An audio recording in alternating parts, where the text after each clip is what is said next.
ప్రజాభవన్లో రాష్ట్ర స్థాయి బ్యాంకర్స్ సమావేశం ప్రారంభమైంది. డిప్యూటీ సీఎం బట్టి విక్రమార్క అధ్యక్షతన ప్రారంభమైన ఈ సమావేశంలో బట్టితో పాటు వ్యవసాయ శాఖ మంత్రి తుమ్మల నాగేశ్వరరావు అధికారులు పాల్గొన్నారు. రైతుల రుణమాఫీపై బ్యాంకర్లతో డిప్యూటీ సీఎం బట్టి విక్రమార్క చర్చిస్తున్నారు. రుణమాఫీ డబ్బులు మరే ఇతర రైతుల అప్పులకు మళ్లించరాదని, ఆ డబ్బులు రైతుకే ఇచ్చేలా బ్యాంకర్లకు సూచించారు బట్టి విక్రమార్క.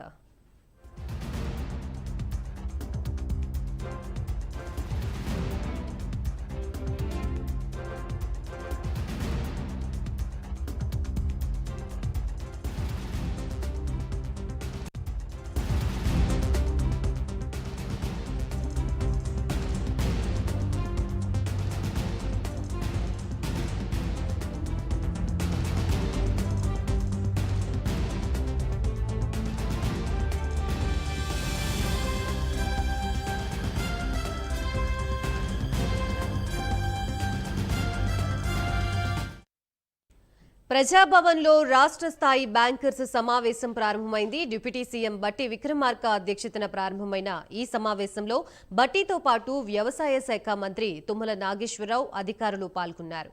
రైతుల రుణమాఫీపై బ్యాంకర్లతో డిప్యూటీ సీఎం బట్టి విక్రమార్క చర్చిస్తున్నారు. రుణమాఫీ డబ్బులు మరే ఇతర రైతుల అప్పులకు మళ్లించరాదని, ఆ డబ్బులు రైతులకే ఇచ్చేలా బ్యాంకర్లకు సూచించారు బట్టి విక్రమార్క.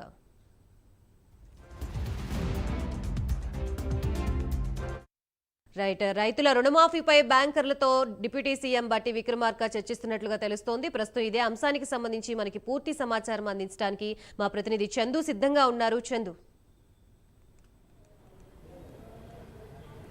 గాయత్రి, ప్రజాభవన్లో డిప్యూటీ సీఎం బట్టి విక్రమార్క నేతృత్వంలో ఈరోజు రాష్ట్ర స్థాయి బ్యాంకర్లతో సమావేశం కొనసాగుతుంది. ఈ సమావేశంలో వ్యవసాయ శాఖ మంత్రి తుమ్మల నాగేశ్వరరావుతో పాటు వ్యవసాయ శాఖ అధికారులు కూడా హాజరయ్యారు. ముఖ్యంగా ఈరోజు రైతు రుణమాఫీకి సంబంధించి లక్షలోపు రుణాలున్న వారందరికీ కూడా మాఫీ చేయడానికి ప్రభుత్వం నిర్ణయం తీసుకుంది. సాయంత్రం 4 గంటలకు లాంఛనంగా సచివాలయంలో ముఖ్యమంత్రి రేవంత్ రెడ్డి నగదు జమ చేయబోతున్నారు. ఈ నేపథ్యంలో పెద్ద ఎత్తున రాష్ట్ర వ్యాప్తంగా సంబరాలు చేయాలని కూడా ఇప్పటికే సీఎం ఆదేశించిన నేపథ్యంలో ఈరోజు రాష్ట్ర స్థాయి బ్యాంకర్లతో అయితే సమావేశం కొనసాగుతుంది. ముఖ్యంగా ఈ 2 లక్షల రుణమాఫీకి సంబంధించిన దాంట్లో బ్యాంకర్లంతా కూడా భాగస్వాములే అని చెప్పి కూడా కొద్దిసేపటి క్రితం వ్యవసాయ శాఖ మంత్రి తుమ్మల నాగేశ్వరరావు కూడా మాట్లాడారు. ముఖ్యంగా ఆగస్టు కల్లా ఈ పథకాన్ని పూర్తి చేయాలని కూడా నిర్ణయం తీసుకున్న నేపథ్యంలో అందరూ దీన్ని సహకరించాలని కూడా వారిని కోరుతున్నారు. మొదటి విడతలో కుటుంబానికి 1,00,000 వరకు ఉన్నటువంటి పంట రుణాలను కూడా ఏకకాలంలో మాఫీ చేసేందుకు బ్యాంకర్లంతా కూడా తమకు సహకరించాలని కూడా అందులో కోరారు. ముఖ్యంగా 11,42,000 మంది రైతులకు ఈరోజు ఈ రుణమాఫీ అవబోతుంది. ముఖ్యంగా 7,000 కోట్ల రూపాయలు కూడా మొదటి విడతలో ప్రభుత్వం ఖర్చు చేయబోతుంది. ముఖ్యంగా చూసినట్టయితే బ్యాంకర్లకు కూడా ఇప్పటికే డిప్యూటీ సీఎం బట్టి విక్రమార్క విజ్ఞప్తి చేశారు. ముఖ్యంగా రైతు రుణాన్ని రెన్యువల్ చేసుకున్నట్టయితే వారికి నగదు రూపంలో ఖాతాలకు జమ చేయబడిన మొత్తాన్ని కూడా చెల్లించాలని కూడా ఈ సమావేశంలో చెప్పారు. ఒకవేళ రైతు పంట రుణాన్ని కనుక బాకీ ఉన్నట్లయితే వారికి ప్రభుత్వాలు విడుదల చేసిన మొత్తాన్ని రుణం కింద జమ చేసుకుని కొత్త రుణాలు కూడా మంజూరు చేయాలని కూడా చెప్పారు.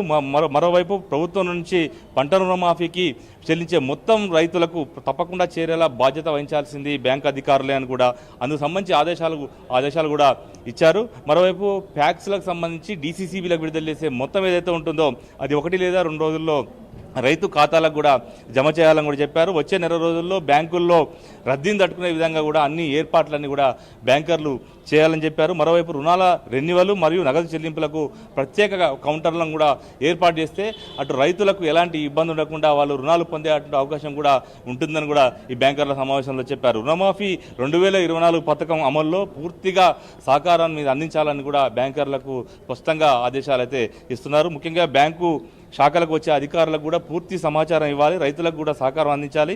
ఏ బ్యాంక్ అయినా ప్రభుత్వం ఉత్తర్వులు పట్టించుకోకుండా వ్యవహరిస్తే మాత్రం ఖచ్చితంగా కఠిన చర్యలు తీసుకోవాల్సి ఉంటుందంటూ కూడా ఈ సమావేశంలో హెచ్చరించారు. నిన్న జరిగినటువంటి సమావేశంలో చాలా క్లియర్గా బ్యాంకర్లకు స్పష్టమైనటువంటి ఆదేశాలు అయితే సీఎం కూడా ఇచ్చిన నేపథ్యంలో ఖచ్చితంగా ఈ ఏదైతే ఆగస్టు 15 వరకల్లా రైతు రుణమాఫీని పూర్తి చేయాలని కూడా ప్రభుత్వం నిర్ణయం తీసుకున్న నేపథ్యంలో ఇది పెద్ద అచీవ్మెంట్గా కూడా ఈ ప్రభుత్వం భావిస్తున్న నేపథ్యంలో పకడ్బందీగా ఈ రైతు రుణమాఫీ చేయాలని కూడా ప్రభుత్వం భావిస్తున్న నేపథ్యంలోనే ఈరోజు బ్యాంకర్లతో బ్యాంకర్ల మీటింగ్ పెట్టి మరీ స్పష్టమైనటువంటి ఆదేశాలు కూడా ఈ రోజు బట్టి విక్రమార్క ఇస్తున్నారు. ప్రధానంగా చూసినట్టయితే ఈరోజు సాయంత్రం 4 గంటలకు సచివాలయంలో ముఖ్యమంత్రి రేవంత్ రెడ్డి ఈ పథకాన్ని సంబంధించి బటన్ ఆన్ చేసి నగదు ఖాతాలో జమ అయ్యేలా చేయబోతున్నారు. అదే సమయంలో రాష్ట్రంలో ఉన్నటువంటి రైతు వేదికల దగ్గర రైతులను సమీకరించి ముఖ్యంగా ప్రజాప్రతినిధులతో పాటు అధికారులంతా కూడా సంబరాల్లో పాల్గొనేలా కూడా ఇప్పటికే ఏర్పాటు చేశారు.